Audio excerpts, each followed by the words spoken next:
For most of us, placing a small bet is just a bit of harmless fun. But what happens when the fun stops? For millions of people, gambling isn't a game at all. It's a serious health condition. So in this explainer, we're going to break down the science to really understand who is most at risk for what's called gambling disorder. Let's dive in. This is the central question, isn't it? When does a game stop being a game? And look, the answer is not simple. It's definitely not about willpower or just making bad choices. As we're about to see, it's actually a really complex web of factors that can turn what starts as a simple pastime into a very serious problem. Okay, and this is probably the single most important thing to understand. Gambling disorder is not a moral failing. In 2013, scientists made this huge decision to reclassify it, putting it right alongside substance addictions like drugs and alcohol. So why'd they do that? Well, because the research is pretty clear. The brain of someone with a gambling disorder looks a whole lot like the brain of someone addicted to substances. And we're not talking about some rare condition here. That range you see, that represents millions of people all over the world. And you have to remember, each one of those data points is a real person with a family and a community that's being affected. And that's exactly why digging into these risk factors is just so important. So you might be asking, where is all this information coming from? Well, everything we're talking about today is based on a massive scientific review that looked at 33 different studies published since 2016. So this isn't just one person's opinion, right? It's a synthesis of the best, most up-to-date research we have. All right, so with all that context, let's start to build a kind of profile of who's most at risk.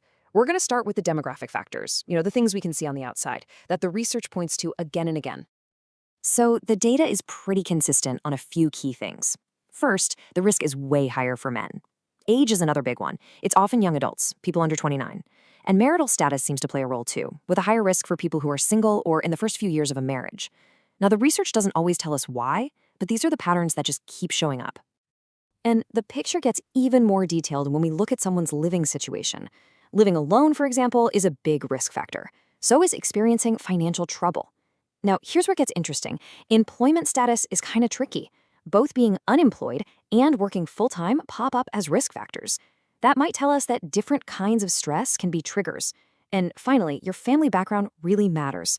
Growing up in a single-parent home or having parents with their own addiction issues can definitely increase that risk.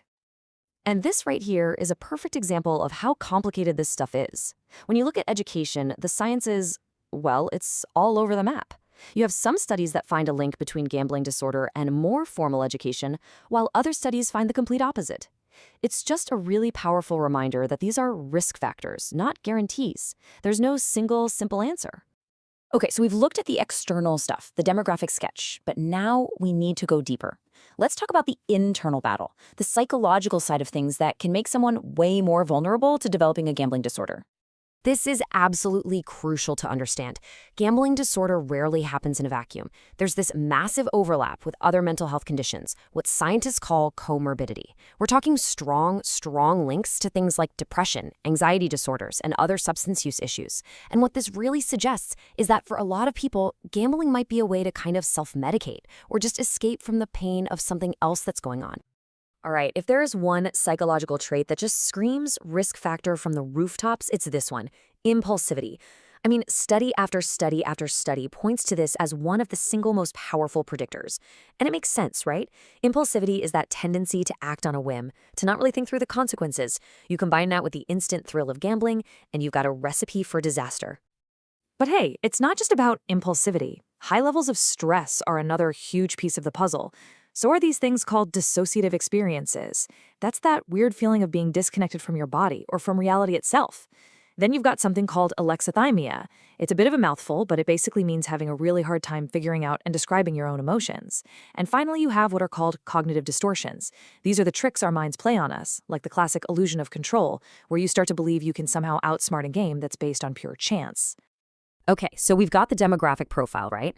And we have the psychological vulnerabilities. So let's talk about the third piece of this puzzle, the actual behaviors. What are the specific patterns that can turn this from a casual thing into a full-blown disorder? Because it turns out, it's not just if you gamble, it's how you do it. The risk goes up the more often you play and the more different kinds of games you play. Starting at a young age is another major red flag. And here's one that might actually surprise you. Having a big win really early on can be one of the worst things to happen. It gives you this false confidence, and it drills in this dangerous idea that you've got a special skill, that you can beat the system. And of course, none of this is happening in a bubble. We are constantly slammed with ads that make gambling look super glamorous and exciting. And then there's social influence, right? If your friends and family are all doing it, it starts to feel normal, maybe even harmless. All of that external pressure can just slowly chip away at you. And then the pandemic hit. The entire world changed almost overnight, and with it, the world of gambling changed too. Let's take a quick look at how COVID-19 basically created a perfect storm for this issue. I mean, think about what happened. First, you have lockdowns and social distancing. All of a sudden, people are isolated. That led to a massive spike in boredom, stress, anxiety, you name it. And with all the physical casinos and betting shops closed, where did people go? Online, where gambling is available 24/7, right from your living room. And the impact was immediate and pretty huge. Studies found that about 1 in 4 people who were already gambling online started doing it even more during the lockdowns. 1 in 4. It's just a really stark reminder of how quickly things can escalate when people are stressed, isolated, and feeling vulnerable. So, okay, we've looked at the demographics, the psychology, the behaviors. We even saw how a global event like the pandemic can just pour gasoline on the fire. But why does all this matter? What's the point? Well, the real power in knowing all of this is that it can completely change how we think and talk about gambling disorder. Look, if there's one key takeaway from all this, it's that gambling disorder is not a moral failure. It's not a lack of willpower. It's a complex health condition, and it's driven by this interconnected web of risk factors. You've got the demographic stuff, who you are, the psychological part, how you think and feel, the behavioral side, what you actually do, and the environmental factors, what's happening all around you. Understanding that is how we move away from blame and towards actual health solutions. And all of that leaves us with a pretty big question, doesn't it? Now that we can see the risk factors so clearly, now that the science has laid out the roadmap, what is our collective responsibility here? How do we help prevent the harm before it even starts? That's definitely something to think about.